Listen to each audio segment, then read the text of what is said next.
چند بچے اس آواز کو سنتے اور بڑے حیران ہوتے ہیں، یہ ٹیچر ہمارے مطلب کا ہمیں مل گیا ہے، اور 2-3 بچے آ کر بیٹھ جاتے ہیں۔ ٹیچر پھر یہی باتیں ریپیٹ کرتا ہے اور 2-3 بچے آ کر بیٹھ جاتے ہیں، اور پھر ٹیچر اور ریپیٹ کرتا ہے، اور پھر حتیٰ کہ آخرکار سارے بچے وہاں پر آ کر بیٹھ جاتے ہیں۔ یہ سکول آپ کا سکول ہے۔ بچوں آپس میں باتیں کرتے، یہی تو ہمیں چاہیے تھا۔ اس سکول میں آپ ہی کے قانون جو ہیں وہ لاگو ہوں گے، یہی تو ہمیں چاہیے تھا۔ اور ٹیچر تختہ سیاہ پر لکھنا شروع کر دیتا ہے، بچوں یہ سکول کیونکہ آپ کا سکول ہے، آؤ آپ ہی اس کے قانون بناؤ گے، آؤ بتاؤ کیا قانون اس سکول کے اندر ہم جو ہے وہ نافذ کریں گے۔ ایک بچہ اٹھتا ہے اور کہتا ہے چوری نہیں کی جائے گی، لکھ لیا جاتا ہے۔ دوسرا بچہ اٹھ کر کہتا ہے یہاں پر ہر بچہ جو وہ ٹائم پر سکول آئے گا، لکھ لیا جاتا ہے۔ کوئی بدتمیزی نہیں کرے گا، لکھ لیا جاتا ہے۔ جھوٹ نہیں بولے گا، نفرت نہیں کرے گا، لالچ نہیں کرے گا، اور کافی اصول قانون جو وہ لکھ لیے جاتے ہیں۔ ٹیچر کہتا ہے کیونکہ اصول لکھ لیے گئے، ان اصولوں کو اگر کوئی توڑے گا تو اس کی سزا بھی ہمیں اس کے لیے لکھنی چاہیے۔ ہاں جی لکھنی چاہیے۔ اور بچے جو ہیں وہ کہتا ہے اچھا تم ہی سزا جو ہے مقرر کرو گے۔ باتیں کرتے کرتے وقت گزرتا ہے اور آخر وہ 10 کوڑوں کی سزا جو ہے وہ لکھ دیتے ہیں کہ جو ان اصولوں میں سے قانون میں سے کوئی بھی قانون کو کسی قانون کو توڑے گا اس کو 10 کوڑوں کی سزا دی جائے گی۔ سکول چلنا شروع ہو گیا۔ گاؤں کے بزرگ حیران تھے، اس دبلے پتلے ٹیچر نے وہ کام کیا جو کوئی نہیں کر سکا ہے۔ کئی دن مہینے ہو چکے ہیں، سکول بڑا بہترین چل رہا ہے، بچے وقت پر آ رہے ہیں، پڑھ رہے ہیں، امتحان دے رہے ہیں۔ آخر ایک دن شور مچا اور پتہ چلا کہ کسی بچے کا کھانا جو ہے، جو بچے سکول میں ساتھ لے کر آتے تھے، دور و نزدیک سے بھی بچے آتے تھے، اس کا کھانا جو ہے وہ چوری ہو گیا ہے۔ معلوم پڑا کہ ایک بچے نے کھانے کو کھایا ہے اور اس بچے نے کئی دنوں سے کھانا نہیں کھایا تھا، اس لیے اس نے یہ چوری کی ہے۔ اس بچے کو سامنا لایا گیا، دبلا پتلا کمزور سا بچہ، لگ رہا تھا کہ واقعی اس نے کئی دنوں سے کھانا جو ہے وہ نہیں کھایا۔ قانون کے مطابق اب اس کو سزا دی جائے گی، اس کو 10 کوڑے مارے جائیں گے۔ ایک لڑکے کو کھڑا کیا گیا، آؤ اسے 10 کوڑے مارو۔ ہر ایک بچہ پریشان تھا، یہ تو پہلے کوڑے سے ہی مر جائے گا، یہ تو ایک کوڑے کو بھی سہ نہیں پائے گا، پتہ نہیں کتنے دنوں سے اس نے کھانا نہیں کھایا، یہ سزا برداشت نہیں کر پائے گا۔ آخر ایک بچہ اٹھا اور بولا سر یہ سزا برداشت نہیں کر پائے گا، یہ پہلے کوڑے سے ہی مر جائے گا۔ کچھ بچوں کی آنکھوں میں آنسو تھے، کچھ بچے بلک رہے تھے اس بچے کو دیکھ کر جس نے یہ گناہ کیا تھا، جس نے اس قانون اور رسول کو توڑا تھا۔ لیکن استاد کہتے ہیں اب کیا کیا جائے، آپ لوگوں نے سزا کو مقرر کیا ہے، سزا دینا واجبی ہے، گناہ اس کی وجہ سے یہ سزا دینا واجبی ہے۔ اس بچے کو کوڑے مارنے کے لیے تیار ہیں۔ اچانک ایک مضبوط طاقتور بچہ کھڑا ہوتا ہے، جوان لڑکا کھڑا ہوتا ہے، کہتا ہے ہاں ٹھیک ہے سزا دینا واجبی ہے، لیکن کیا ایسا نہیں ہو سکتا اس بچے کی جگہ میں اس سزا کو لے لوں؟ اور وہ بچہ آتا ہے اور اس بچے کی جگہ جس نے چوری کی تھی، جس نے گناہ کیا تھا، وہ طاقتور مضبوط جوان لڑکا 10 کوڑوں کی سزا برداشت کرتا ہے۔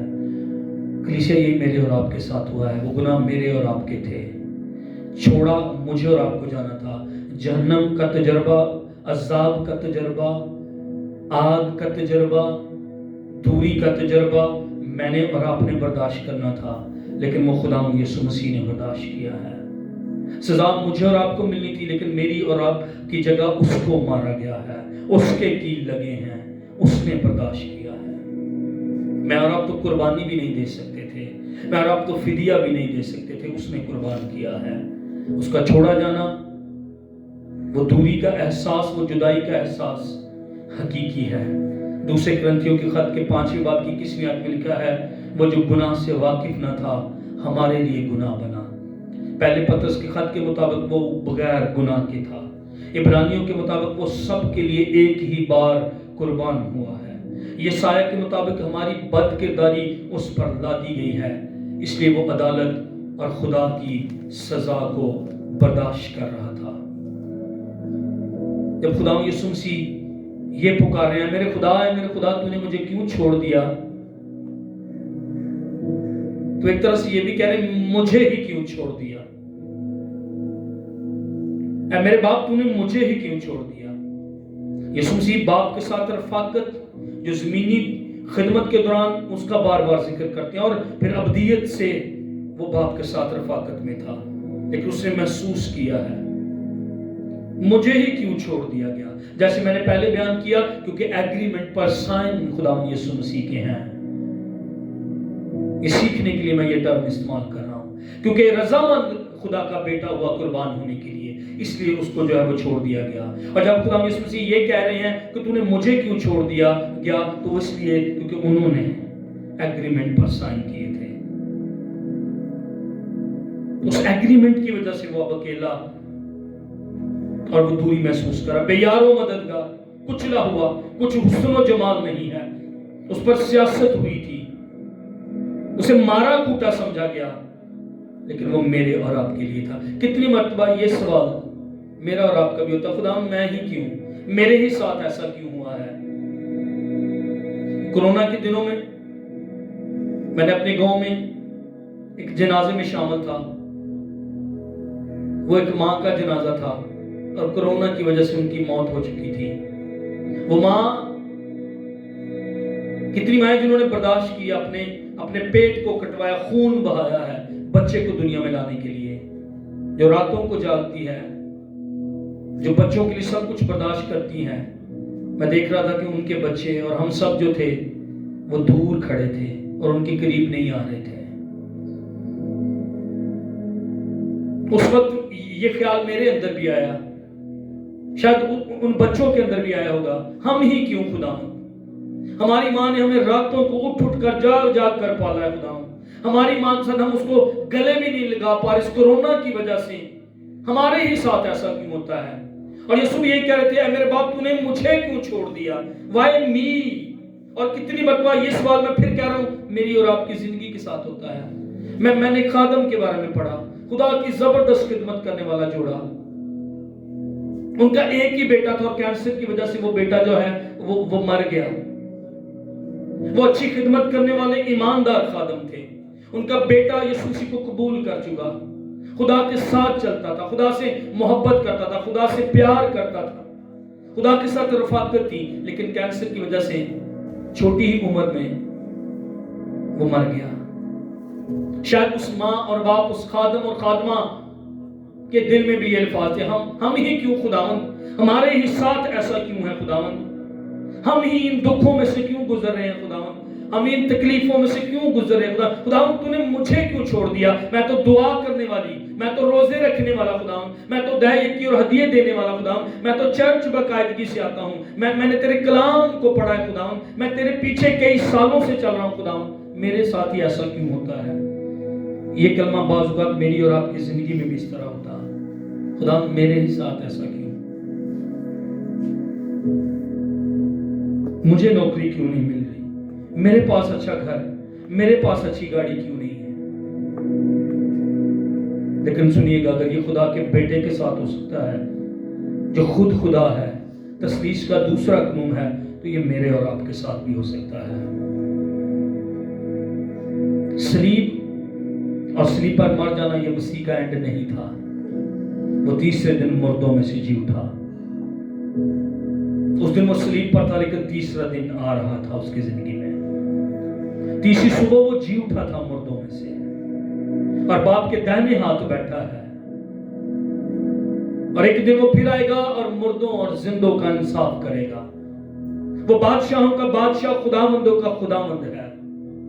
ہاں، ایک دن وہ صلیب پر تھا، ایک دن وہ انسان کے ہاتھوں میں مر رہا تھا، ایک دن اس کو کوڑے مارے جا رہے تھے، ایک دن اس کو برا بھلا کہا جا رہا تھا، اس کے منہ پر تھوکا جا رہا تھا، اس کو گالیاں دی جاتی، لیکن تیسرا دن آ رہا تھا جب وہ مردوں میں سے جی اٹھا، ایک دن وہ انصاف کرے گا، جس کے ران اور پوشاک پر لکھا بادشاہوں کا بادشاہ، خداوندوں کا خداوند۔ وہ تھرڈ ڈے آپ کی زندگی میں بھی آ رہا ہے، وہ دن آپ کی زندگی میں بھی آ رہا ہے جب آپ خدا کا جلال دیکھیں گے۔ یسوع مسیح اس دن تو صلیب پر ہارا ہوا شخص شاید نظر آ رہا ہے، لیکن ایک دن آیا جب اس کو وہ نام بخشا گیا جو سب ناموں سے اعلیٰ ہے، اور ہر ایک گھٹنا ایک دن اس کے حضور جھکے گا۔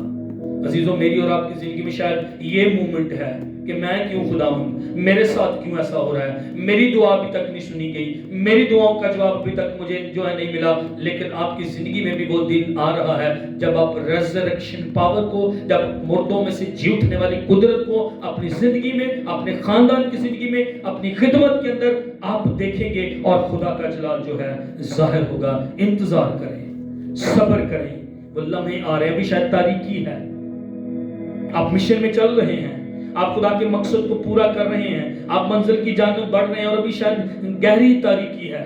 ابھی شاید آپ کو لگ رہا خدا میرے قریب نہیں ہے، میرے معاملوں میں خدا نہیں ہے، میری خدمت میں خدا نہیں ہے، میرے گھر میں خدا نہیں ہے، میرے کاروبار میں خدا نہیں، اس نے مجھے چھوڑ دیا ہے.